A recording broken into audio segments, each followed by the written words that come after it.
अस्सलाम वालेकुम। सीखो सब कुछ में खुश आमदीद। दोस्तों, आज हम सीखेंगे और जानेंगे वी लुकअप और एच लुकअप में बुनियादी फ़र्क। तो आइए जानते हैं कि वी लुकअप और एच लुकअप को हम एक माइक्रोसॉफ्ट एक्सेल में किस तरह यूज़ कर सकते हैं। दोस्तों, वी लुकअप का यूज़ हम उन जगहों पर करते हैं जहां हमें डेटा जो है वर्टिकली मिलता है। तो इस वक्त आप देख सकते हैं कि एक वर्टिकली हमें डेटा प्रोडक्ट का मिल रहा है और यूनिट प्राइस का मिल रहा है। इस तरह की सिचुएशन हो तो हम वी लुकअप का यूज़ करते हैं। तो दोस्तों, हम यहाँ जो भी प्रोडक्ट लिखेंगे उसकी यूनिट प्राइस यहाँ डिस्प्ले हो जाएगी।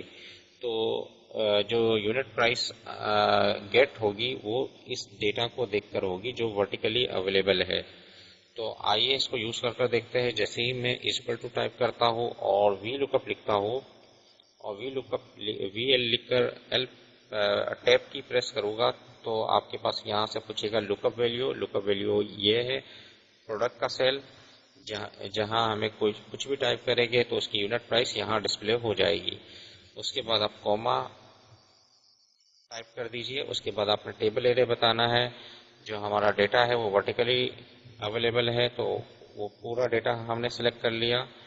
तो इसको आप फ्रीज करवा ले एरे को, टेबल एरे को। जैसे ही मैं F4 प्रेस करूंगा तो टेबल एरे फ्रीज हो जाएगा। फिर उसके बाद कॉमा, फिर उसके बाद हमसे पूछेगा column index number. V lookup में कॉलम इंडेक्स नंबर पूछता है और एच लुकअप में रो इंडेक्स नंबर पूछता है। तो यहाँ हमें कॉलम बताना है, ये कॉलम 1 है और ये कॉलम 2 है। हमें जो डेटा गेट करना है वो कॉलम नंबर 2 से गेट करना है। तो हम यहाँ टाइप करेंगे 2 कॉमा। उसके बाद हमें बताना है ट्रू अप्रोक्सीमेट मैच है और फॉल्स एग्जैक्ट मैच है। यानी कि ट्रू के लिए हम 1 जो है वो लिख सकते हैं और फॉल्स के लिए 0। तो हम क्या है, या तो 0 यहाँ टाइप कर दे या इसको डबल क्लिक कर दे तो ये फॉल्स आ जाएगा, क्योंकि हमें एग्जैक्ट मैच करवाना है। और ब्रैकेट को मैंने क्लोज कर दिया और जैसे ही मैं इंटर करूंगा आप देखेंगे कि एलसीडी की जो वैल्यू है यहाँ से उठकर आ गई यूनिट प्राइस की। और अगर मैं यहाँ दूसरी प्रोडक्ट का नाम लिखता हूँ, फॉर एग्जाम्पल मैंने लिखा स्कैनर, जैसे ही मैं एंटर करूंगा तो स्कैनर की वैल्यू आ गई। और अगर मैं यहाँ टाइप करता हूँ माउस तो माउस की वैल्यू आ गई। तो माउस की यूनिट प्राइस यहाँ डिस्प्ले हो गई। तो इस तरह वी लुकअप का यूज किया जाता है। अब आइए एच लुकअप के बारे में जान लेते हैं। एच लुकअप हम उन जगहों पर यूज करते हैं जहां हमारे पास जो डेटा है वो हॉरिजेंटली अवेलेबल हो। यानी कि आप यहाँ देख सकते हैं कि प्रोडक्ट का जो डेटा है वो हॉरिजेंटली आपके पास अवेलेबल है, यानी कि रो वाइज अवेलेबल है। जबकि वी लुकअप में डेटा जो है कॉलम वाइज अवेलेबल था और एच लुकअप में हम उन जगहों पर यूज करेंगे जहाँ डेटा रो वाइज अवेलेबल है। यूनिट प्राइस आप देख सकते हैं कि रो वाइज अवेलेबल है। तो इस वक्त क्या है, यहाँ प्रोडक्ट है और हमें उसकी यूनिट प्राइस चाहिए। जो भी यहाँ प्रोडक्ट हो उसकी यूनिट प्राइस है।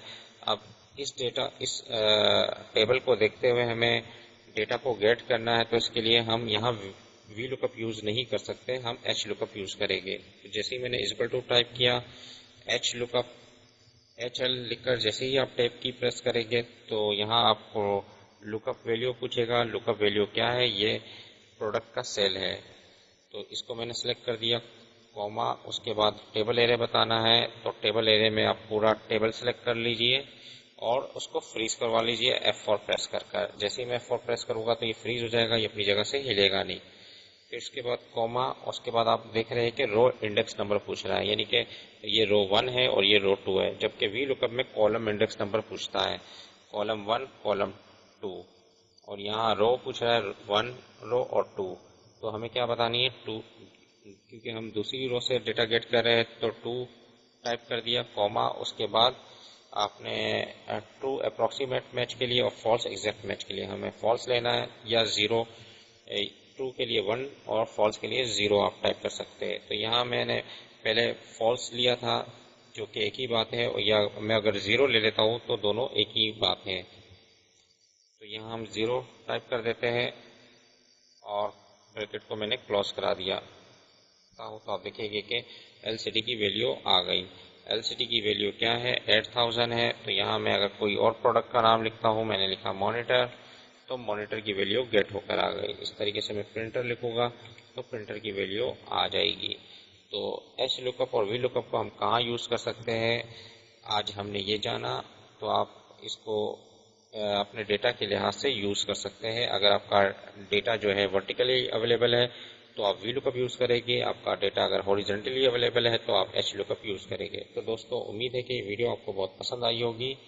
लाइक और सब्सक्राइब करना मत भूलिएगा। दोस्तों आप मेरे चैनल को सब्सक्राइब ज़रूर कीजिए ताकि कोई भी नई वीडियो आए तो उसका नोटिफिकेशन आपको मिल जाए। Thanks for watching. अल्लाह हाफिज़।